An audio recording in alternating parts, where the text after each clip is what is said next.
Hello gamers, I'm Nkaziel and this is a memorial service for an MMORPG that will be shutting down soon. I'm talking about Sword of Legends Online. I find it sad whenever an MMO fails and shuts down. As an MMORPG lover, regardless how I feel about any particular MMO, I want to see more MMORPGs succeed. More successful MMOs means competition, and it also means that more companies will be interested in creating products for this market.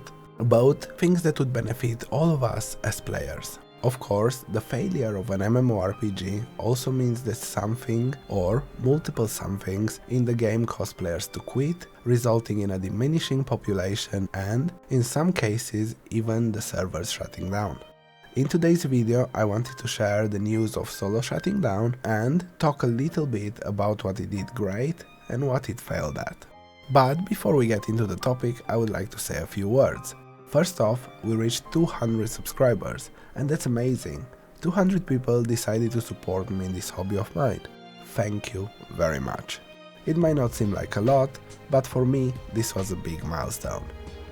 If you are new here, welcome to the channel. Feel free to check out my other content, and if you like it, consider joining the lovely group of people that already subscribed. Alright, so let's get back to the topic. On the 1st of June, Gameforge, the publishers of Sword of Legends Online in the West, announced that the service will be shutting down at the end of the month. The reason they gave was that the game simply didn't have enough players to provide a quality experience. But personally I think it probably cost Gameforge more to keep it online than the revenue it generated.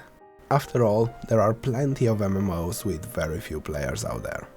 After the announcement, they disabled the payment options and they applied a 90% discount to everything in the cash shop. With that being said, if you ever play the game and want to log in before the servers shut down, now is the time. Since I'm mostly an optimist, or at least I try to be, let's first talk a little bit about the things Solo did well. We'll start with my favorite, and that is combat. Solo employed a hybrid tap-targeting action combat, and for me personally was one of the best that I have encountered so far. It was highly responsive, fast-paced and very mobile. And to top it all off, it was extremely well balanced both in PvE and PvP.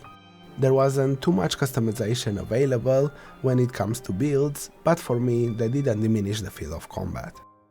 Solo is a classic theme park MMO and it came with everything you can expect from a theme park.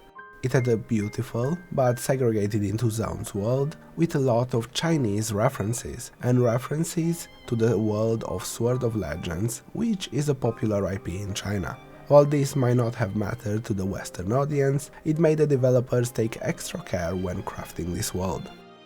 It had life skills, ground mounts, flying mounts, plenty of side activities and fun minigames, including some of the most original collectible system I have ever seen, where you needed to listen for sounds and determine which of the hidden objects was making it and collect them. These collectibles had various uses, from emotes to polymorphs to actions that interacted with others. It was simply brilliant.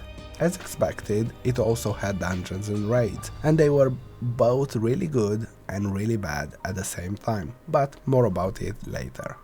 It also had a decent story and side quests, all based on this very popular Chinese franchise. So, you might ask yourself, how can it fail?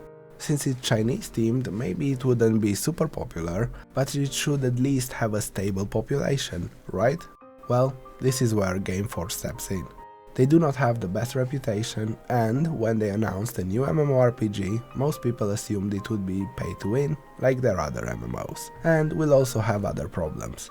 In their defense, Solo had a fully cosmetic cash shop and the progression was obtained from dungeons and raids. The game had a box price and a battle pass system where the paid section was fully cosmetic. Personally, I think this once again shows us that monetization is not the most important element of MMORPGs, and there are many other, more important elements that need to be done right before we can even consider monetization. Sadly, Gameforge failed on some of those elements, and on some of them I think the developers did. The majority of the MMORPG population is a casual one, and as such, casual elements have a lot of value. Remember I said it had a decent story and side quests. Well, because of the poor or incomplete translation, subpar voice acting and mismatched cutscenes that Gameforge did, all the work the Chinese developers put into the story turned into one of the game's biggest faults. In today's day and age, people want a story that draws them in. Having excellent voice acting and well-done cutscenes immerses the player into the world of the game, gives them a reason to come back and find out more. Sadly, the story was very long, and because it was so poorly executed in our version, most players didn't push through it, and those that did encountered other problems. The content was being divided and drip-fed to the community in a WoW style. What I mean by this is that they first release a dungeon, and then at 2-week intervals they release higher difficulties, rather than releasing all the difficulties at once. On top of that, people could only run one difficulty a week. The design of the dungeons was good mechanics-wise, however, the dungeons required everyone to perform. Having a few people that performed worse than the dungeon required them to made it impossible to complete at the required item level. It didn't allow for players of higher skill to make up for someone lacking. And this is a problem in MMORPGs. Not everyone plays at the same skill level. And if the game is asking you to leave your friends behind because they don't play as well as you, it will end up generating negative feelings towards the game, either from your side or from the side of your friends, because someone is going to get frustrated and hopefully not with each other but with the game. The game also had a built-in damage meter, which by now people should know it only breeds toxicity. The benefits it provides pale in comparison to the negative effects it has. All these things together created an elitist mentality which further pushed the casual population away from the game. For those interested in PvP, it also had PvP, and it was quite decent in my opinion. There was just a problem with this. The PvP had its own gear, and just like with the PvE content, this too was drip-fed to players, which turned a lot of people off from the game. You had to play for around 2 months to obtain a full set of gear. On top of it, the game had some performance issues, requiring a computer better than the recommended specs suggested. And in massive scale PvP events, even on the best computers, it still lagged. The Chinese version got an Unreal Engine 4 update that fixed the performance issues, but that never came to our version. Later down the line, they made it free to play, but they still didn't address the problems the game had. So even if there was an influx of players, they quickly encountered the same problems as those before them. Personally, I also had a problem with the fashion. I'm a fashion fanatic, and most of what was available in-game was different types of robes. I don't appreciate looking like I'm always going to a sauna, and it always bothers me in MMORPGs when NPCs have better looking armors than what the player character can obtain.